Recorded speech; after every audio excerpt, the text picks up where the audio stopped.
मुंबई में दुकानों का नाम मराठी में होना चाहिए, यह आदेश सर्वोच्च न्यायालय का है। जो अवधि दी गई थी वो भी समाप्त हो गई है और आज से बीएमसी ने मुहिम शुरू की है। जो दुकानें जिनका नाम मराठी में नहीं लिखा गया है नियमों के अनुसार, यानी कि पहले जो है मराठी होना चाहिए और जो फॉन्ट साइज है वो जो दूसरे भाषा में है उसी भाषा में होना चाहिए। लेकिन यहाँ हम देख रहे हैं जैसे ठक्कर स्वीट्स है, ठक्कर स्वीट्स जो मराठी है वो बहुत छोटा लिखा है, अंग्रेजी बड़ा लिखा है। लिहाजा हम देख रहे हैं कि बीएमसी के जो लोग हैं वो यहाँ पर आए हुए हैं और आज से इन्होंने मुहिम शुरू की है। जो भी लोग नाम जो है मराठी देवनागरी में लिपि में नहीं लिखा है, उसकी साइज़ बराबर नहीं है, उनके जो है बताया जा रहा है, उनको इस तरह की नोटिस भी दी जा रही है। जैसे हम इस ठक्कर स्वीट्स में आए हैं और यहाँ पे हम देखिए चूँकि नाम का जो अंग्रेजी का जो साइज़ है वो साइज़ बहुत बड़ा है और मराठी का जो है वो बहुत छोटा है। लिहाजा इस तरह से जो दुकानों में जा रहे हैं बीएमसी की जो टीम है पूरी शॉप एंड एस्टेब्लिशमेंट की, और इस तरह के लोगों को फॉर्म भर के उनको बताया जा रहा है कि क्या नियम है और आपको किस तरह के नियमों का पालन करना है और आपको क्या क्या करना है। देखिए जैसे इन्हें फॉर्म भर के बताया जा रहा है। हमारे साथ इस संबंध में बात करने के लिए हैं के ईस्ट वार्ड की शॉप एंड एस्टेब्लिशमेंट की सीनियर इंस्पेक्टर मिसेस एस रानी जी। मैम, जो आज से मुहिम शुरू की है बीएमसी ने कि जो सर्वोच्च न्यायालय का जो आदेश है उसका पालन दुकानदार नहीं कर रहे हैं, तो उस जी Last year also we have taken a huge survey over here in whole area and we make them aware that they have to display the name board in Marathi, Devanagari script at the upper side or at the beginning, and afterward they can put any board, any other languages, and the Marathi's name board side should not be less than the other languages board. So this is a condition under section 33(1) of Maharashtra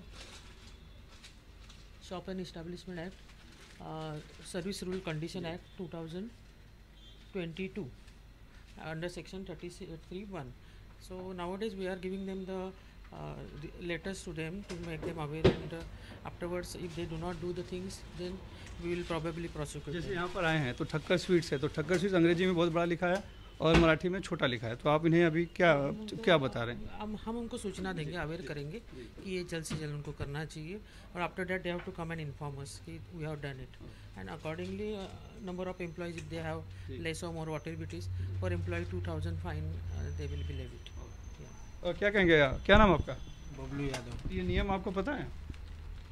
आप लोग कौन सा नियम sir? ये मराठी देवनागरी में नाम बड़ा होना चाहिए ऊपर या शुरू में होना चाहिए, अंग्रेजी या दूसरी भाषा है उसमें जो बाद में होना चाहिए, तो लेकिन आपका हाँ ऊपर, हाँ, तो ये पता है? पता है सर। तो आप लोग ने अब तक करवाया नहीं था? अभी क्या 1 महीने पहले मालूम पड़ा, तब तक दिवाली आ गया, अब दिसंबर में लाइसेंस रिन्यू होंगे, ये सब होगा तब करवाएंगे। अब करवाएंगे? हाँ, अभी क्या ज़्यादा 4-5 दिन बाद।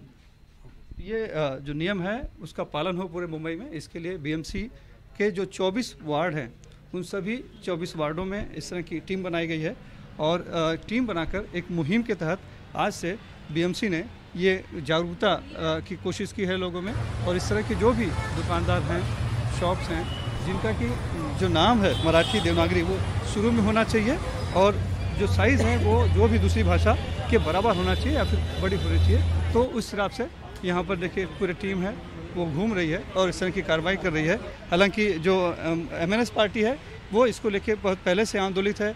बीएमसी ने भले डेडलाइन तय कर रखा था कि 28 नवंबर से वो अपनी कार्रवाई शुरू करेंगे, लेकिन जो एमएनएस है उनके कार्यकर्ताओं ने मुंबई, ठाणे, दूसरे इलाकों में पहले से ही 2 दिन पहले से ही कार्रवाई शुरू कर दी थी, यानी कि उन्होंने विरोध करना शुरू कर दिया था। ठाणे में उन्होंने एक दुकानदार के उस पर कालिक भी पोत दी थी। कल भी घाटकोपर में इस तरह का आंदोलन हुआ था, लेकिन जो चूँकि आदेश सुप्रीम कोर्ट का है तो बीएमसी ने खुद अपने स्तर पर अब इस मुहिम को शुरू किया है और ऐसे टीम बनाकर अलग अलग जो है कि इस तरह के दुकानों के पास जा रहे हैं जिनका भी फॉन्ट साइज जो है अंग्रेजी या दूसरी भाषा में बड़ा है और मराठी देवनागरी में छोटा है, उनको इस तरह के फॉर्म भर रहे हैं और फॉर्म भर के उन्हें बता रहे हैं कि आपको ये जो है नियम है इसका पालन करना है और वो कराकर आपको हमें आके बताना है। जैसे दुकानदार ने भी बताया कि अभी बहुत कम समय था, लेकिन अब वो इसको जो है कि ठीक कर देंगे और जो मराठी देवनागरी होगी वो ऊपर और बड़े साइज़ में लिख दी जाएगी। तो इस तरह की एक जागरूकता लाने की कोशिश की जा रही है और इसके बाद भी अगर कोई नहीं मानता है या फिर बदलाव नहीं करता है तो उनके खिलाफ फिर कार्रवाई की जाएगी। मुंबई से कैमरा राजन दयाल के साथ सुनील सिंह, एनडीटीवी इंडिया के लिए।